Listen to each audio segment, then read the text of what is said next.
Welcome to Animal DNA, our extraordinary expedition through the animal kingdom.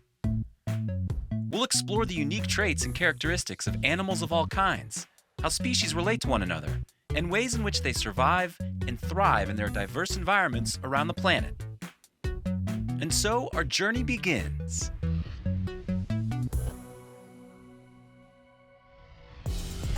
In today's episode, we'll take a closer look at a species known for its power, speed, intelligence, and companionship to humans.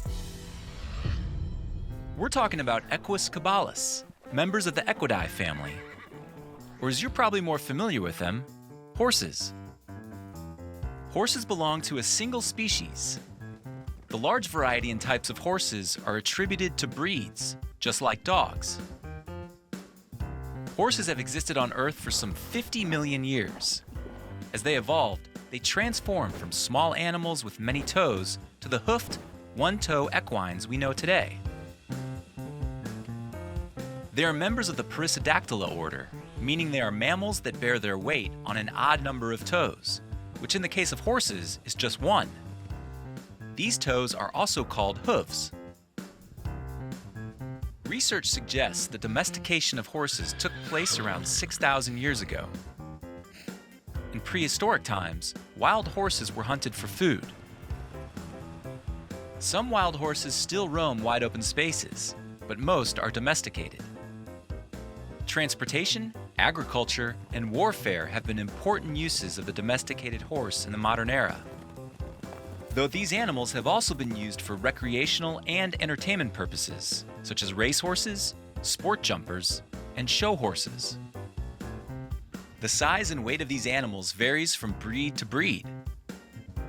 Adult horses can weigh between 800 and 2,200 pounds. Horses are measured in hands, with each hand representing 4 inches. Measurements start at their shoulder. As with weight, horses range greatly in height depending on their breed. The average horse measures about 13 to 17 hands tall. Small riding horses typically measure 14 to 16 hands. Larger riding horses are 15 to 17 hands, and the big draft horses are usually 16 to 18 hands. Lengthwise, horses are measured from nose to tail, and again, length varies depending on breed. Growth is influenced by both genetics and nutrition. Horses all share the same general anatomy: long, muscular necks that support their large, elongated heads. Broad foreheads topped off by their ears. In comparison to the rest of their bodies, their ears are relatively small in proportion. However, though they are small, they are mighty. Their flexibility allows them to physically turn their ears to hone in on sounds. These animals have remarkable hearing with an almost 360-degree range. Their monocular field of vision, meaning their vision as both eyes move independently, is also almost 360 degrees. Their binocular field of vision, meaning both eyes moving together, is narrower to the front and slightly to the sides. They have a blind spot directly in front of and behind their nose. For this reason, it is best to approach horses from the sides instead of head-on, so as not to spook them. If their near 360-degree field of vision isn't impressive enough, they also possess a night vision that bests us humans. And not only can they outsee us, they can also outsmell us.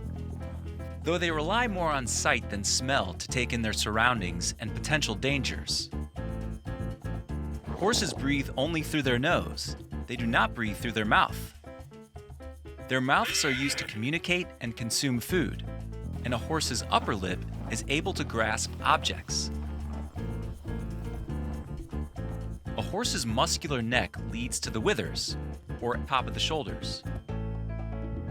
The throat rests at the front of the neck, while the rear is covered in the mane. A horse's trunk is formed by the back, loin, and croup, which run along the top of the backside. The midsection is called the barrel, and the rump, or hind quarters, is the back section of the horse. The point of hip is the point where the hind legs connect to the pelvis. The flank is the area under the loin, between the last rib and the large thigh muscle. As with their mane, their tail is also made of coarse hairs. Horses use their tails to keep insects away and to communicate through their position and movement. Horses can come in a variety of colors with various markings. Horses with large white or other colored spots are known as pintos. Any mark on a horse's forehead is called a star, even when the marking is not star-shaped. In fact, most stars are diamond-shaped. Horses have a complex body made up of 205 bones. Their spine alone contains 51 vertebrae. Instead of clavicles or collarbones, horses' legs are attached to their trunk by strong muscles and tendons that are held in place by a shoulder blade. Horses also lack knees, although they appear to have them. Instead of knees, they have joints called hocks that are similar to wrist joints in a human. The tuft of hair behind the fetlock, or ankle area, is called the spur. Hooves are made out of keratin, just like our fingernails.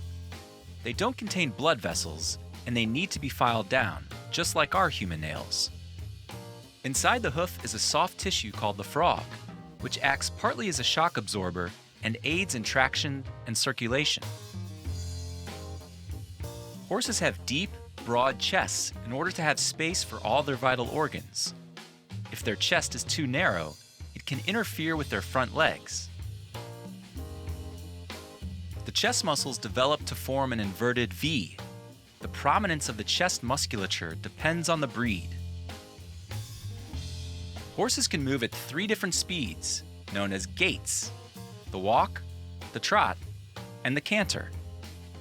These animals are fast, which has led to them being used for entertainment in the form of horse racing.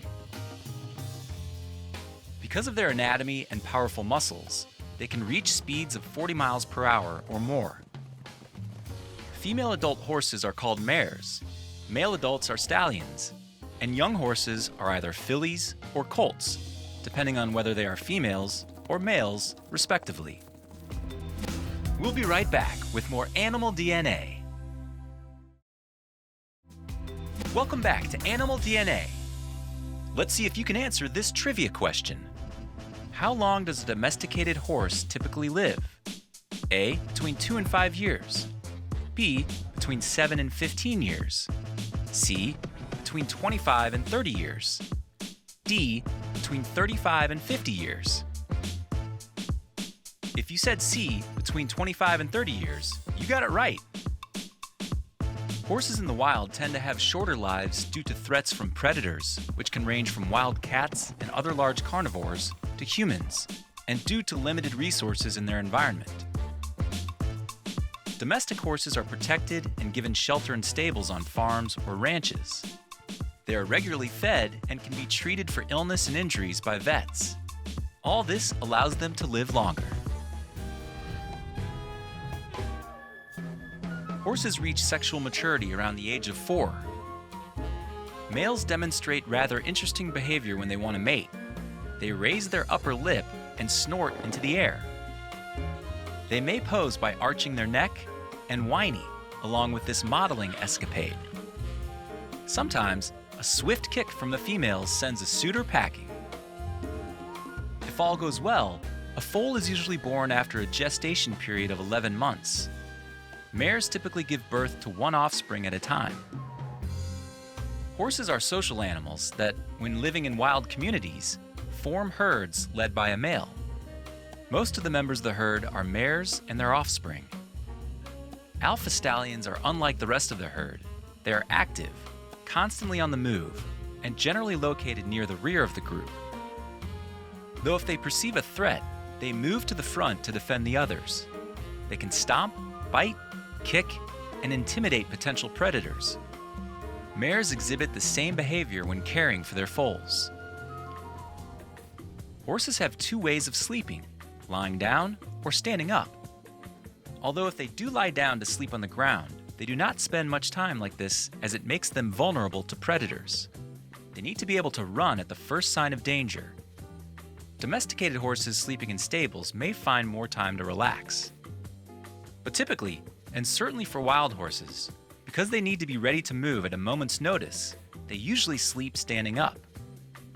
A special system of tendons and ligaments called the stay apparatus allows horses to lock the major joints in their legs, which keeps them from falling over while they sleep. Horses typically sleep in short spurts of varying lengths throughout the day. Due to their domestication, horses can be found throughout the world. Their numbers in the wild have dwindled and in some cases disappeared entirely. Though they've been reintroduced to certain wild regions they once roamed. Wild horses have been able to adapt to various ecosystems and climates, although they prefer grasslands, steppes, savannas, forests, semi-deserts, and swamps. Domestic horses can live almost anywhere as long as they have shelter, food, and space to run. As we mentioned at the top of the show, there is only one species of horse. It's selective crossbreeding that has resulted in a wide variety of breeds that differ in size, weight, and color. There are more than 350 breeds of horses, and in total, there are currently around 75 million horses on the planet. As for their diet, horses are herbivores, which means they eat a lot of vegetation, namely grass and hay. They have an advanced sense of taste, which allows them to seek out the grasses and grains they like to eat. Grass is the most common part of their diet and helps their digestive system function well. Hay is a popular substitute in the colder months when grass is not available. Fruits and vegetables, such as apples and carrots, also make a healthy and delicious horse snack. They also love salt, which can be given to them in the form of a block. The mineral aids in muscle contraction, nerve impulses, and digestion. It also signals them to drink water, which is good because horses need to drink a lot of it. They need between 25 and 55 liters of water per day to survive. A complete equine diet will consist of a mixture of all these foods. They naturally avoid poisonous plants, but if they are unable to find a more suitable food source, they will eat plants that contain potentially harmful toxins. Their gut is designed for food to flow through it almost continuously, and they will graze most of the day, if allowed. A horse's teeth never stop growing due to the continuous wear they receive from all their munching. And all that food fuel makes them strong. After elephants, draft horses are one of the strongest land animals in the world. We'll be right back with more Animal DNA. Welcome back to Animal DNA.